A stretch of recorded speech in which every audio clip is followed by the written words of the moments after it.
Hello, everyone. Welcome to our bi-weekly Boring Enterprise Nerds new Nerdletter talk, as we call it. It's me, Jelena and my partner Paul Moderman.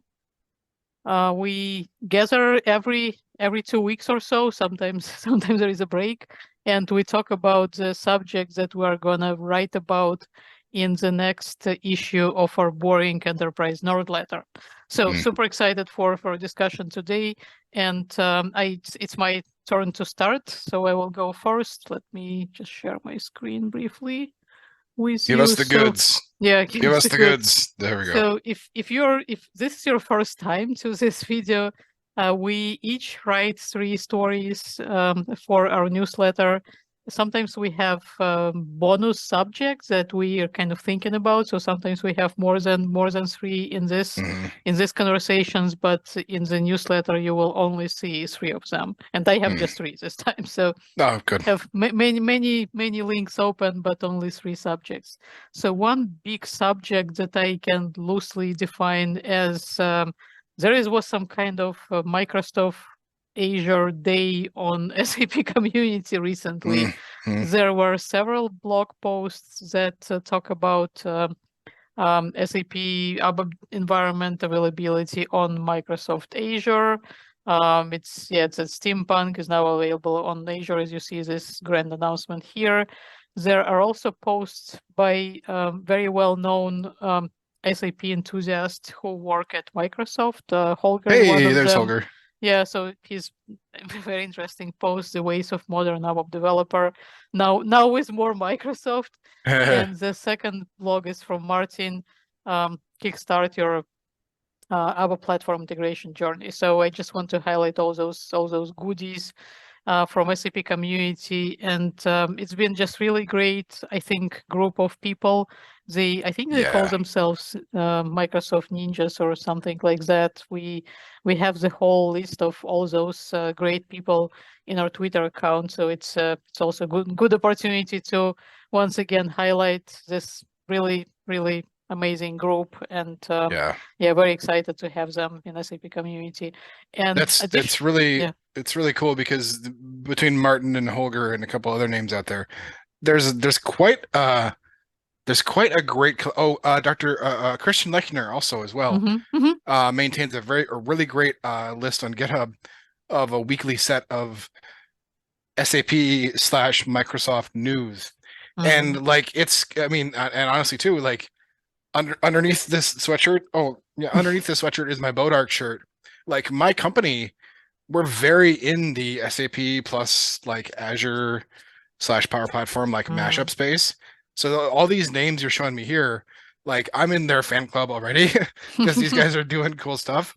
So I'll be super glad to hear your perspective on ABAP plus Microsoft there, because Microsoft is a pretty natural enterprise partner for a lot of techie stuff. So it's kind of omnipresent, especially in large enterprises. I think pretty much everyone has Outlook or Teams or some other product. So it's very great to have these enthusiasts. And additionally, I just want to mention this very interesting blog post. I'm not sure if it's going to make it into the story, but I had to admire just the sheer kind of cleverness and ingenuity of this approach. So this actually integrates OpenAI service from Azure directly into, it says SAP GUI editor, but what it means, it's ABAP editor that's in SAP GUI. So it's really, sometimes ABAPers just do things like that. It kind of seems a little bit silly, but it works, and it is really just very clever. Silly is the best. So, exactly. So Mona Lisa here, what she did, she just integrated this OpenAI call directly into user exit. You see C mode. Oh, nice. Very familiar transaction.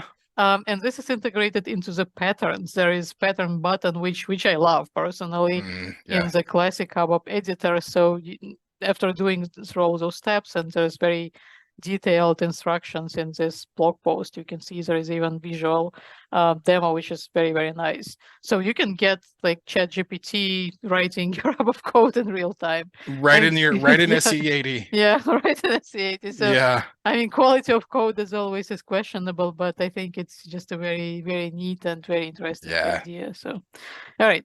Wow, props to her. Props to yeah. Props to Mona Lisa on that. Yeah. Yeah, very, very interesting idea. So my second subject is I stumbled upon this video again. I love Fireship channel, and I have written before about basics of accounting for programmers. So when I saw this very short, as usual, 10 minutes or so video about math concepts for programmers, I was just very excited. Personally, my kind of relationship with math is complicated. When I started studying, I actually started first. I applied at a program that was purely math based. And when I realized, because in school I liked math, but then I realized that they have like math for breakfast, lunch, and dinner. And I thought, I don't really like math that much. I kind of like it, but I like other things too. So thankfully, after just 1 year, I figured out it's not my thing. So I just dropped off, and then I started with totally different program, which was more like information systems. I think it's. I mean, again, I went to school many years ago, so it's not at all like modern degrees, but that's the best equivalent. But still, every time I hear developers making some weird flex about math and using this in programming and development, I'm like, well, I don't know. I mean, other than literal calculations, I feel, at least in SAP, we're not really doing anything with math. It's honestly doing deep math and doing programming, or like writing applications, I would say for many and possibly most software developers, math is not really a consideration in your day-to-day work, unless you're writing Mathematica, Yeah.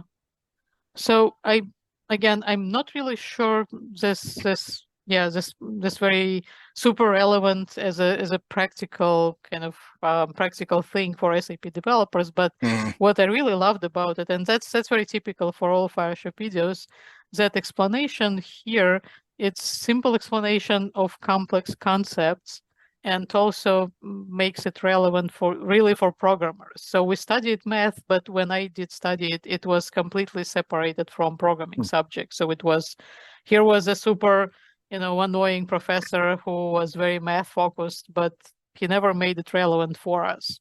That's why I never really why are we even studying this? This makes no sense. But interestingly enough, after watching this video, I finally understand what are logarithms for, because when I was in university, it's like, who the fuck needs this shit? Who cares? It's ridiculous.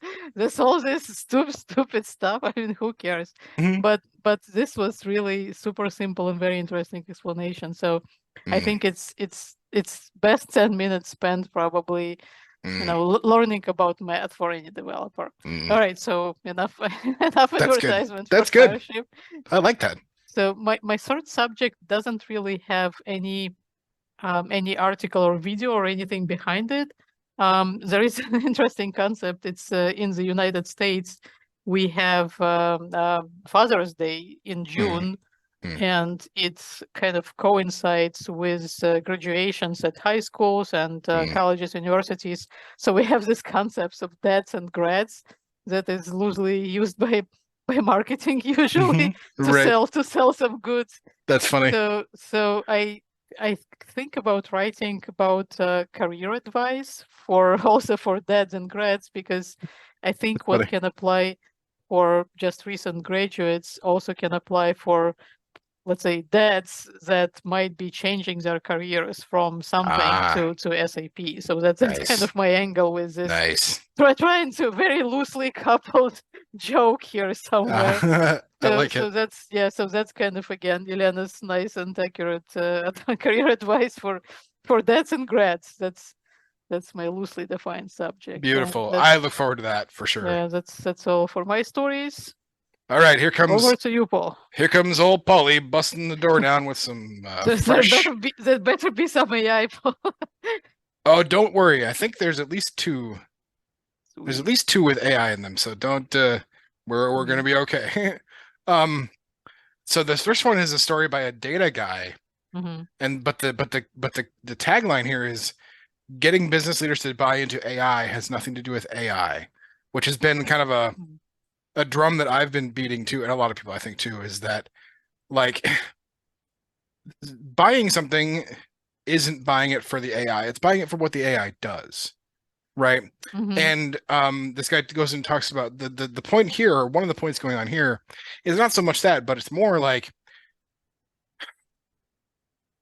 data is the real problem here, and enterprises and places have had data teams for years, and data grokkers and data pipelines and data whatever for years, and the world is still not quite data ready. And I think the part of what's going on here is a plea and an exhortation for people to get more involved in the data itself of what's going on as a core value of enhancing and getting to the AI-ness. The usefulness of AI is a data problem.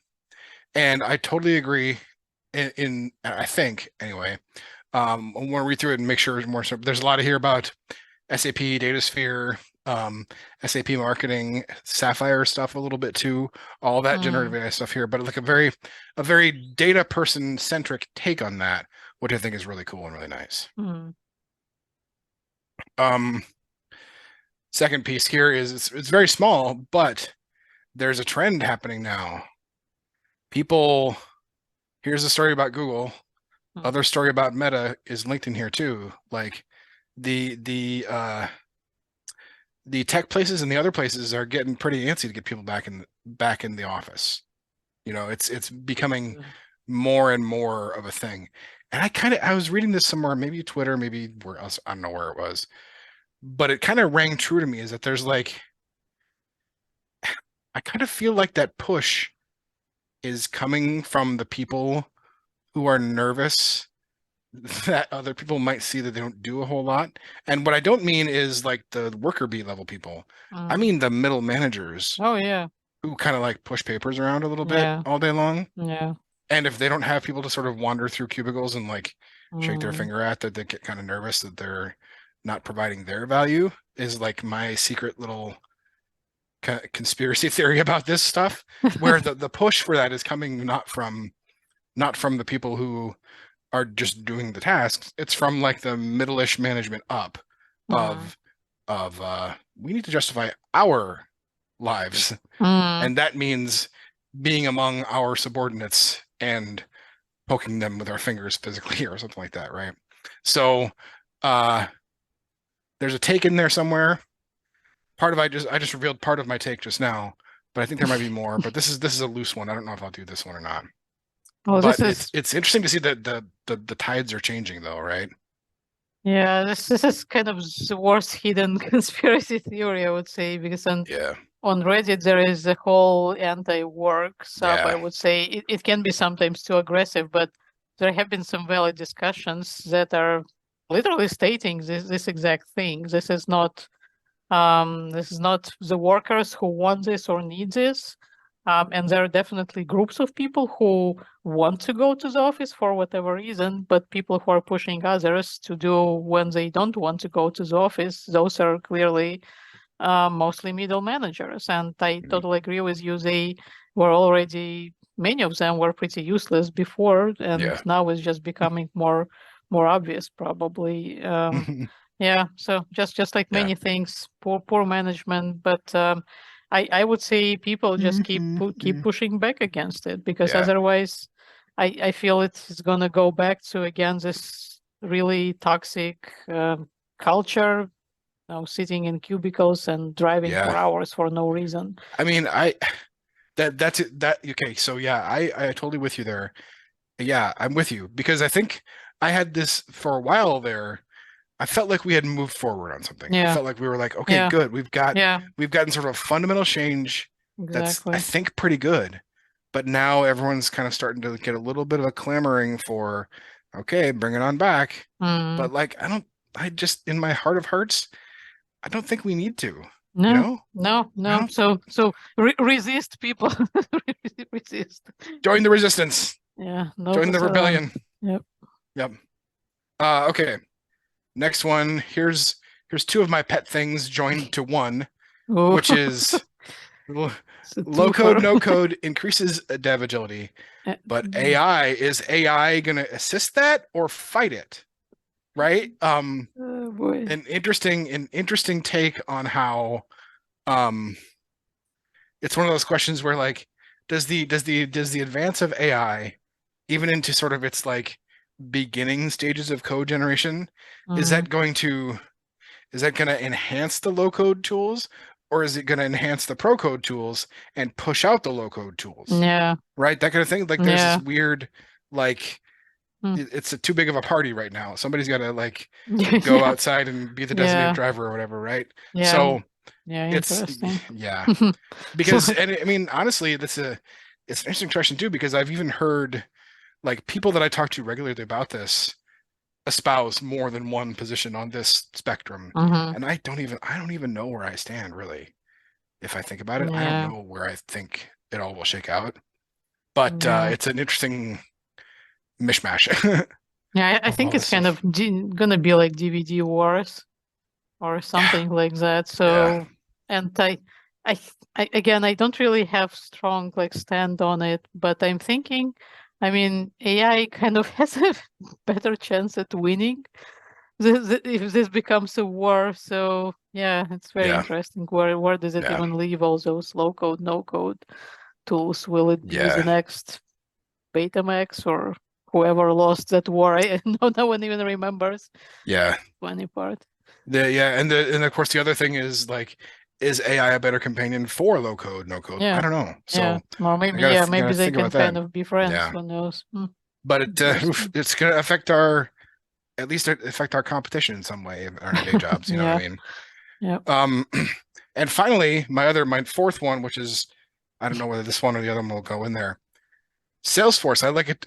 I like to keep track of other ERP enterprise vendors. Salesforce is also Salesforce also does AI, not is also looking at generative AI in their enterprise stuff. And so, of course, John Reed has a great take on this stuff. I love John's writing style. And so this is a discussion that I'm very keen to follow in, because, like, just I would say in the past 6 months, well, maybe even longer, I have had my own sort of hype cycle about AI, like my own personal hype cycle. And like, I'm just starting to get over the top of the hump, where I'm getting like a little bit like, okay, something of it is here, but it's not like the thing I thought it was, maybe, right? Maybe, I don't know. But its power and its usefulness is, I think, becoming more evident. But where it starts to become, another place that starts to become interesting is, where do all of the big players like inject that into their cake? You know what I mean? Like, how seriously are they taking it? How far will they go with it? Do they view it as fundamental and permanent? Do they view it as transient? Like, all these things are different. I would, because it runs the gamut. I would say Microsoft views it as fundamental and permanent. Yeah. SAP views it as, I don't know, probably more transient at the moment. But they're dipping their toes in, and they kind of want to stay relevant. And so I want to get a read on what does Salesforce think about the fundamental and permanent, transient, like, where do they fall on that needle on that stuff is where I kind of want to look at it. Interesting. Yeah, but there's 4 of them. I'll one of them will hit the cutting room floor by the time we go to press, and our readers will get the best 3 of these 4 that I can possibly do. Awesome. And the viewers get all the bonuses. Yeah. Sweet. I hope the subscription fee was worth it, you guys. Yeah. Awesome. All right, so that's all for today. Thank you so much, folks, for watching, and we'll see you next time. Bye. Bye, guys.